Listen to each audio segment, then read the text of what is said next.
Ladies and gentlemen, welcome back to the channel. So we are still busy with our Audi A4 B7 1.8 20 valve turbo. So with the previous video we have installed the gauges. As you can see how nice and proper the gauges itself looks, but unfortunately I'm not done. As you can see, the car is a mess inside and as well as here by the engine bay. So in the previous video we have installed our gauges. We didn't install the sensors yet due to that we were running out of time and the rain was also on its way. So yeah, and we finished late. So yeah, now that we've got time, I want to see if I can connect the gauges. Then I have other few things I also would like to do for the Audi, just to be a bit further away from getting to the dyno, and then as well as I just want to get the car cleaned up. So let's start with the first things. So to get most of the wiring mess that I have in here sorted out, I want to see if I can continue with the gauges. So I do have all my sensor wires here. Yes, 3 sensor wires for 3 of the gauges, and then as well as I need to fit this sensor in as well, and then I can run all of this wiring to the front where we're going to use our sensors. So I'm going to get started with that. Maybe just extend this a bit and then take it to the engine bay, and then from there we can connect everything where it's supposed to be. So let's get to this.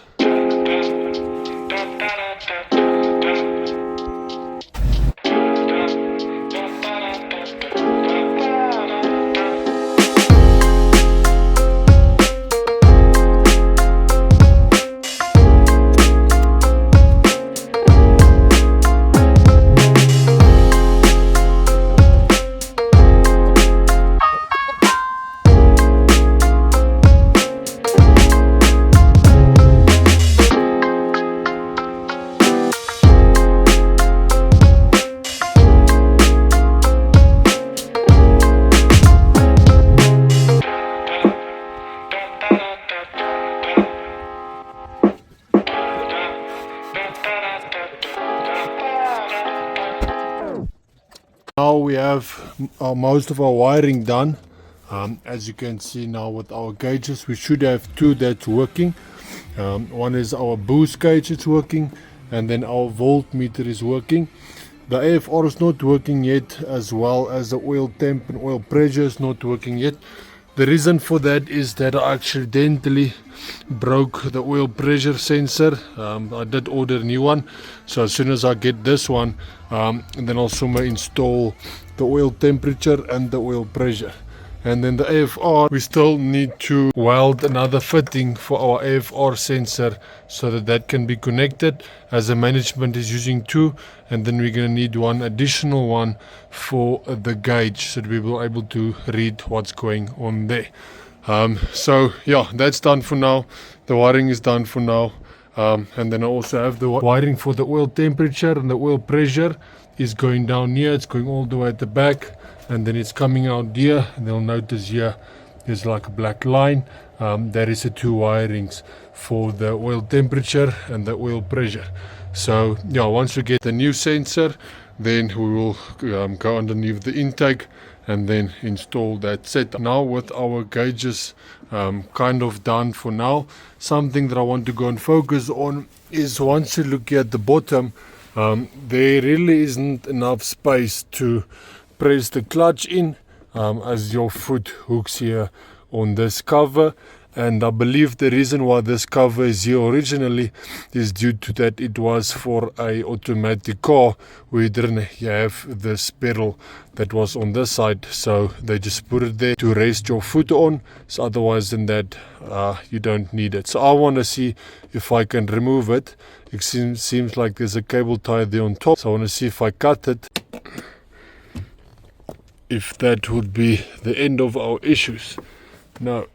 Oh, it seems like it's got a complete bracket. Okay, let's see how else. Okay, so we can remove that, and then I want to see if there's a bracket here, how we can remove this bracket. It seems like there's a bolt there in the inside, right there, and then there should be another one somewhere. I'm 100% sure of that.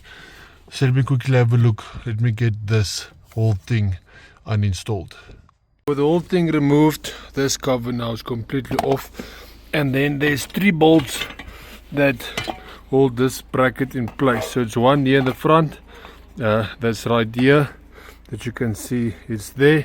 Then there's one in the top, right there, and that one comes there on top, and then there's one in the bottom here, right there. There is underneath this thing, there's one on the side, one there, and then one there as well. So now that we have this whole thing removed, I can throw this away. And now that I have all of that out of the way, I've got much more place for actually pressing the clutch, because my feet's a bit too big. So I tend to press it a bit on that lever, on that plastic cover there, and now I can press the brakes and the clutch nice and proper with nothing in my way. Just excuse this wiring, okay, this is for the OBD, that's fine. So yeah, I'll need to put everything back. I don't know what this wire is for. It seems like everything here is going into a relay. This wiring is not my installation. As you can see how nice and neat my wiring looks like where we have worked. And this seems to be working for the lights, but this lights also isn't working, even though you can see the car is switched off. The brights are still working, even if you press play here with the lights as well. You can see there's nothing happening there. So that's a big issue for me. I believe I will need to redo the whole wiring harness. So now that we have that done, now I can put my screws in for this cover right here, get everything lined up, and then also install this bottom piece cover. And then it will obviously tuck away all of this bottom section. So let's get to that. And there we have our cover, everything nicely installed. Now you can see how actually nice and clean that looks again with our gauges. Just looks proper. And then the last thing that I want to end off with the video, if we go there to the engine bay, something that I've got that I really want to install is actually 2 things. Like I said, just to end off the video, some few extra things that we've got that I wanted to get done with is that I have got, number 1, a nice turbo blanket for our turbo. So the turbo blanket will also help us to keep the heat on the turbo itself, instead of trying to spread it full on the whole engine bay. I know we still have our exhaust that's heating up the engine bay. For now, I'm not too concerned about that.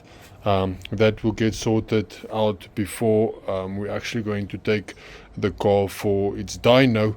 But until then, that's not going to be an issue for now. So let me get this turbo blanket installed. As you just fit it over, and then it's got 2 springs, one here at the front and then as well as one at the back, that hook on that just keeps it closed and keeps it together. And then yeah, it looks nice and proper. So let me get this installed. And there we have our turbo blanket installed. If you'll notice as well, I also put this guard in the front, also just helping so that there's no big things that's being sucked into the turbo and actually damaging the turbo. So another thing that I just want to look at is that when we go inside the car and you switch it on, it gives you this warnings, okay, except for the servos. Passenger airbag is fine. There it shows brakes, and then stop vehicle and check brake fluid. Okay, that's the first thing I want to check. Another thing is it also indicates about the cooling. Switch off engine and check coolant level. Okay, so the brake, I'm gonna check it now, as I do have some brake fluid here that I'm gonna fill it up with.